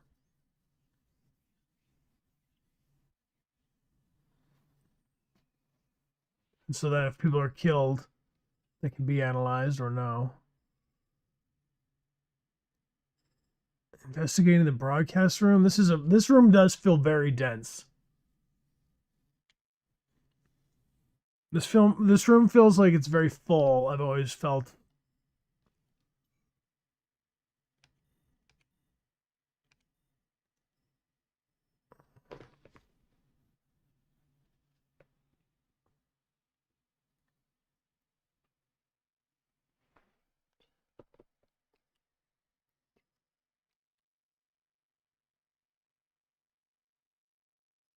Something on this rooftop, team. Something up there on the rooftop. It's Simon. Maybe it's not. Maybe it is Simon. You know what's that?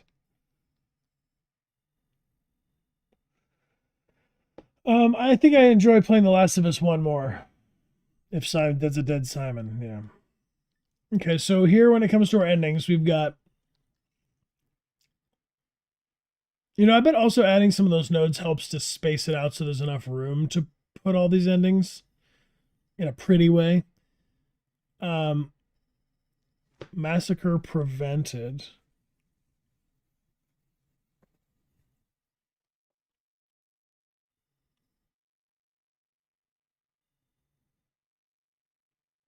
Oh, look at this. The deviant self-destructs and then kills the cop from the hostage situation. That is a dark timeline. Where a guy lives only to die again here. Oi.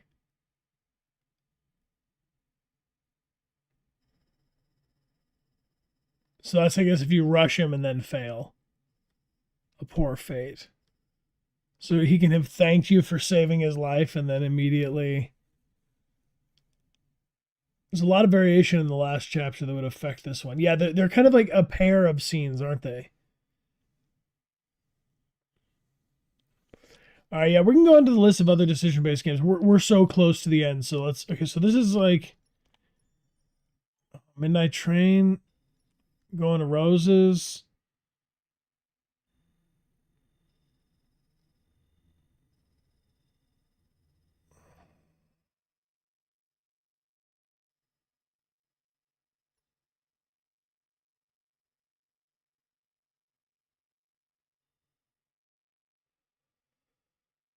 This is so complicated. It just kind of blows my mind a little bit,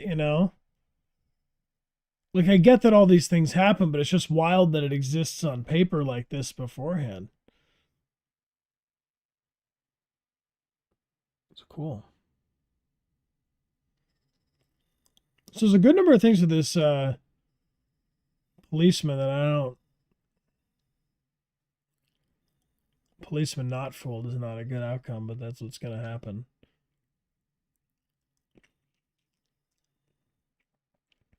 So this would be at least 2 passes through, because you'd have to manage the policeman with these clues, but then also not fool him, you know? I don't know.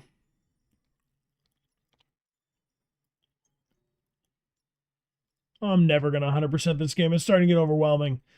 All right, how many of you have actually got 100% on this? That's wild. You have? That's so crazy to me. All right, I won't say never, but I'm saying it might take me until 2038.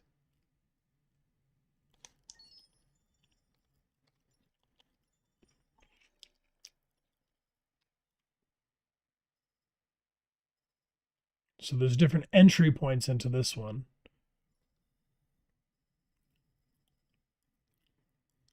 See, like this. These things just all happen. It's not 4 things. That's 1 thing.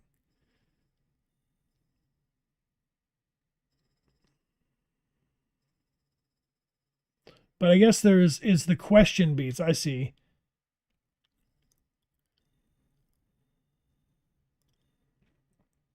It's back to the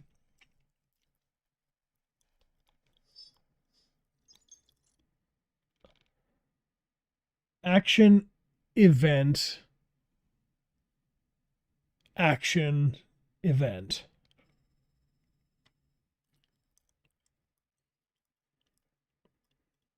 Those are all events and then a dialogue.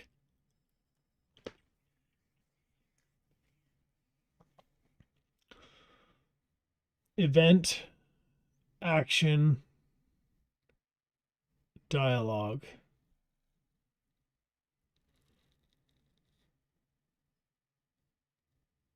Event, action.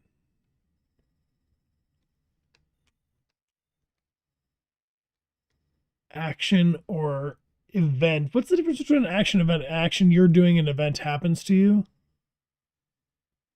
Like a cutscene versus you're moving. I don't know. Action, you're shooting Chloe or sparing Chloe. Action, you're leaving Kamsky's house.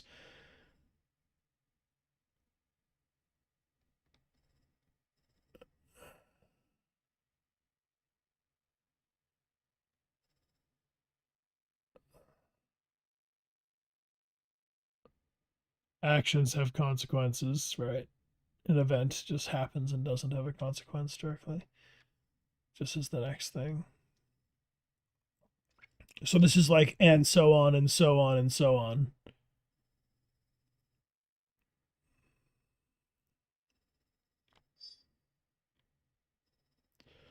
So we got to ask the other non-RA9, non-Jericho choice there.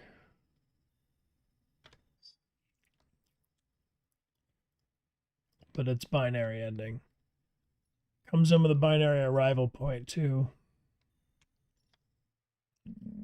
This is often considered a very good scene. I think people enjoy playing this scene. It has high dramatic stakes, an unusual environment.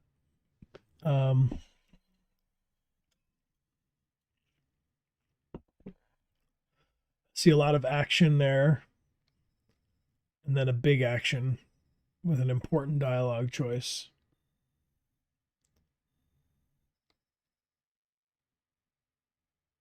Cool. Freedom March comes in from 1 point and only 1 point. You have light exploration, then we're calling it event of North arriving, which is okay.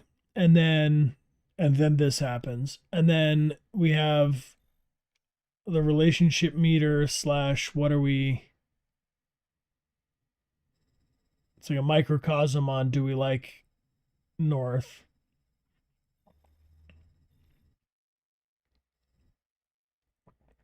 You can have a side scene with Simon if he survives. Shy Dreams, welcome back for 8 months. Thank you for the support. Appreciate you.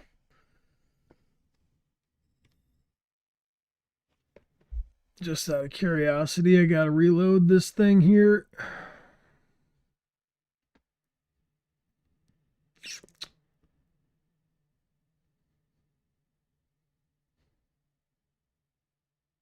All right, cool.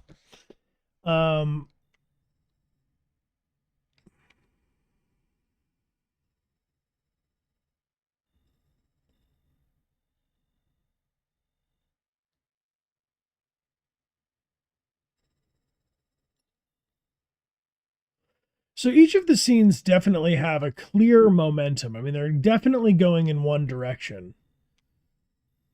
But it has more to do with the how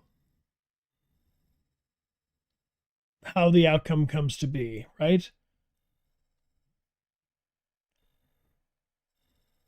What are these two outcomes here?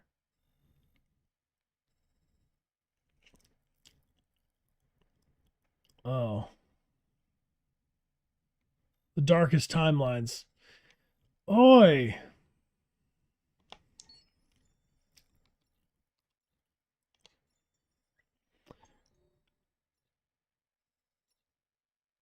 Last chance. We're exploring an environment. We either find something or we don't. We're at the police station.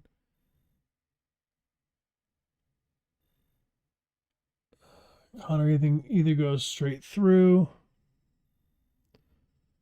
or we don't have enough evidence, which is a fail state. So the fail state ones sort of write themselves, don't they? From a writing perspective, isn't it just like they kind of are just like, and it didn't happen. But that's not that juicy. Like, I don't really want to go get that.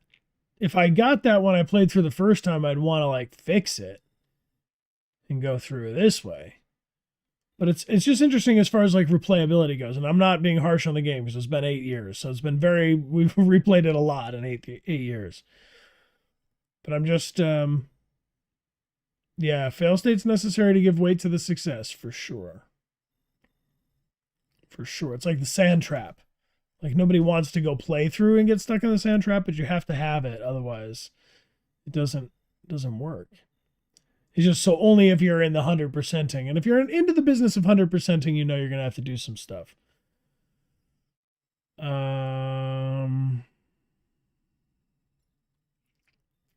like choose to say nothing. The evidence locker we've spent a lot of time in. There's one thing in the evidence locker we haven't really interacted with. That thing there. And the rest is other combinations with Daniel's body, which means that Daniel has to die in the first case to have him there. This is a very interesting solution to what's going to happen in our playthrough right now, because we are, our Connor is like letting a lot of these go. Like Tracy's gone, Rupert's gone, Carlos's android Shaolin being is gone. So like, there's this is an interesting like receipt for all of that. This is a good scene too. People like this scene, right? It has a lot of outcomes. I'm about to snag me a screenshot of this one too. No need for a key on that. Cool. And we've had all the possible endings of this guy. Now, Crossroads is where it starts to get absolutely maddening.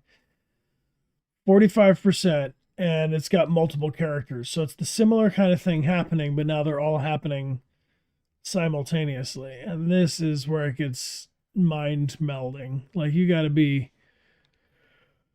What is this? Become a deviant. Jericho's under attack, but we don't warn Marcus, and these are fails in Jericho?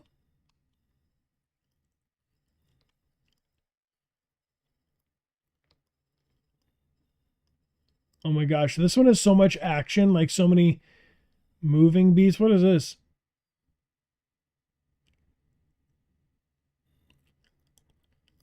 Oh, Connor's business.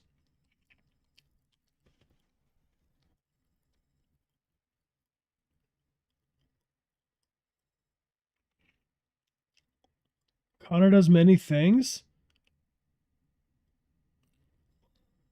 Oh, yeah.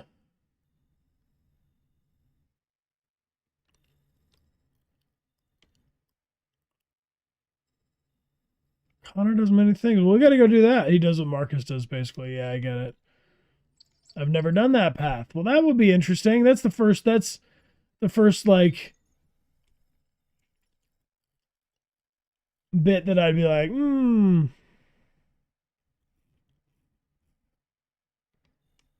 North and Connor.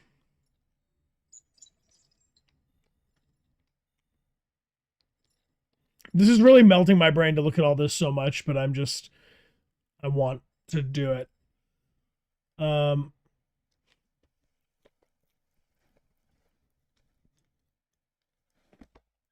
right. I probably got like 10 more minutes, so I should probably.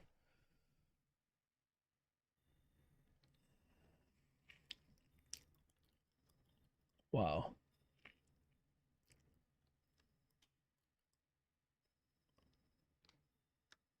This is so much.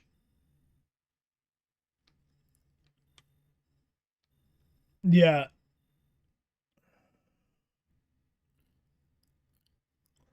Because this is like where your individual choices in an interaction, like crawling and getting up or whatever, that makes a big difference each way.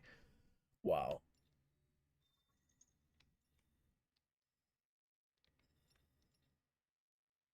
All right. And now my brain is melted. Now it's too complicated for me to be with right now. Oh wow.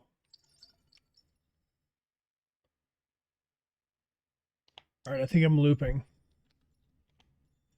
Night of the Soul is mercifully short, is it not? Oh, you can explore the house much more as Marcus coming back. But I think we've kind of only done this path one time. Which we might actually be getting for this one because... Oh, no. We're not. We've seen all the endings for it except this.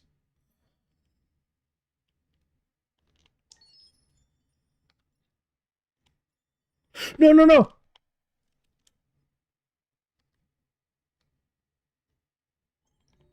Oh no, it's okay. I wasn't starting to play it. Oh god, I was so afraid. I was so afraid that I was gonna like jump forward to the end of the game. Oh god, and like ruin our whole playthrough. No, that's for Sunday. That's for Sunday, everyone. All right, I've seen these endings all.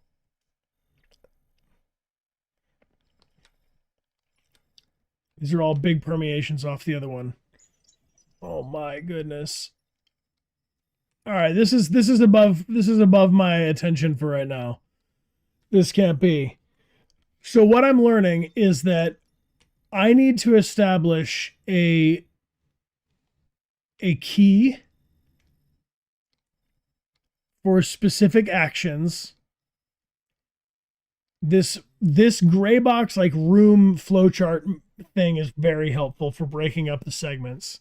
You have to have if certain events act as like chapter markers or bookmarks throughout, and it gets almost too overwhelming to use by the very end, but this is the very end of the game.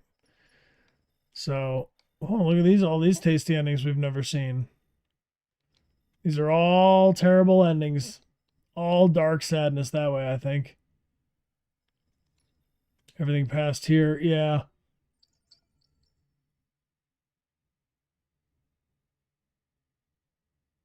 There's 6 paths to 100% the battle for Detroit. Wow. Whoa, 6 paths through the ending of the game? That's wild. That's wild. All right. Well, team, I'm going to have to ramble on here, but I'm going to do a speed round. I got all of your good feedback, and also I'm going to check it out on the replay, to be candid. But thank you.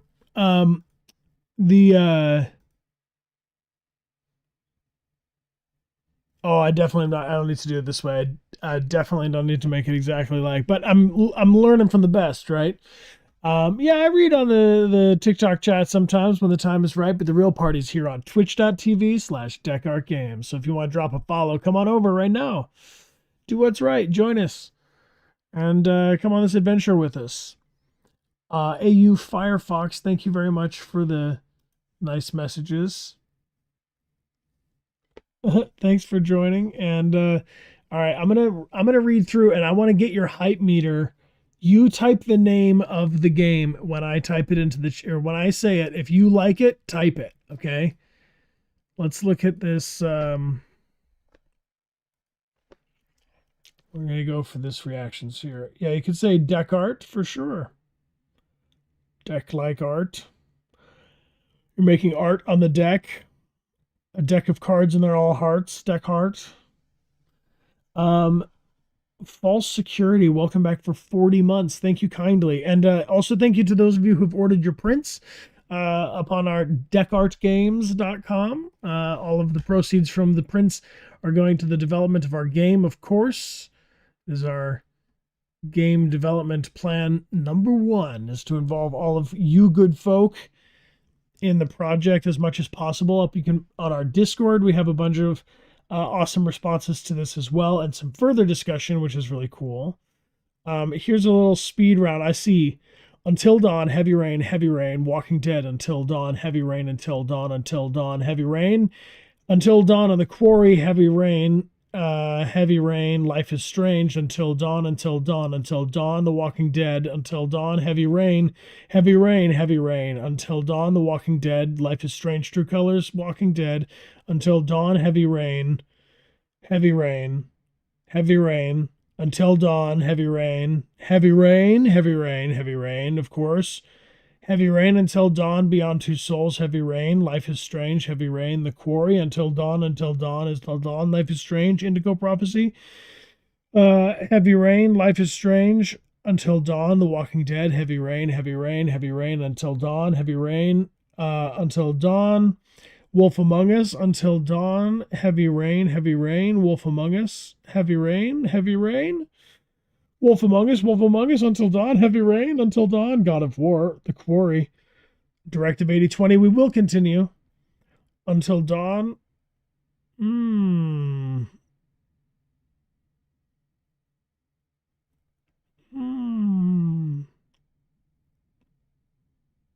Life is Strange. I'm seeing a lot of Heavy Rain, Life is Strange, and Until Dawn.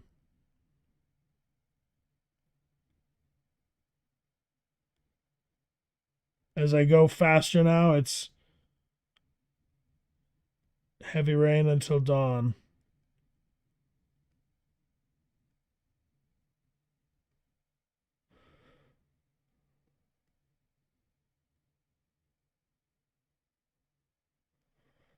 It's got to be Heavy Rain, Until Dawn, and The Walking Dead are the 3 that were showing up there the most. Whoa, Golden Capitrain, what's going on? All of a sudden, thank you. Holy cow, chit chat, look at you. Raven Wing Dragon, thank you for the cheers. Appreciate you. Thank you kindly. Are you on the OG Until Dawn, not the remake? I've been seeing some of that. When will the prints be available to buy? Definitely through the next weekend when we finish up our Detroit playthrough. I think we'll see about then. Maybe a little afterwards, but I really appreciate your good vibes. All right, so we're gonna not screw up our playthrough of this. We'll shut it down, the PS5. Yeah, I'd be interested to see what they did with the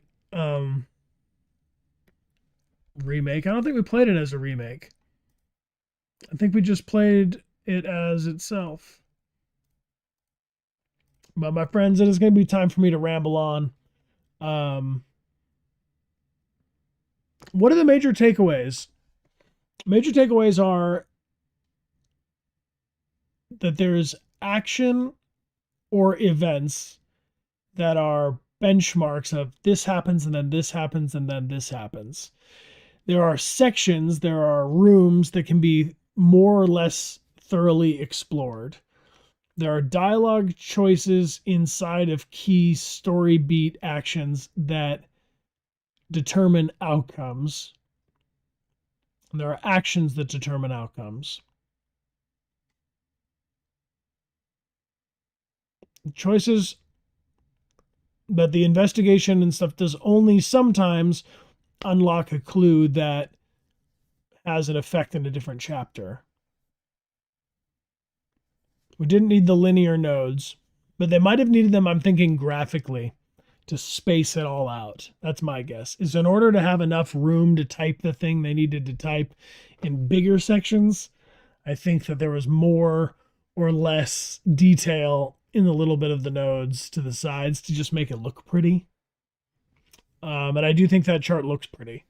So I think there's something to that. I also liked the thank you for the screenshot of the key. I think that's helpful. Sevalanette, thank you for being here with your Prime. I'm gonna jump, and I want to say thank you to our mods. Thanks for hanging out, and thank you to everybody helping out on our Discord. Again, if you want to join the discussion on the way, we're gonna go on a raid for some Detroit Become Human right now. This is Just Plays 333, who's playing Detroit Become Human right now. So please, if you like what they're up to, drop a follow on their channel, show them some love, and I'm gonna ramalama ding dong. See you soon, team. Thanks for being my neighbor. Appreciate you being kind and generous, good vibed human being. You're a good one. Stay awesome. Let's get going on this raid, okay? My name is Brian. This is our Twitch. Let's go 3, 2, 1. Raid. This is going to be the summer of story. And we need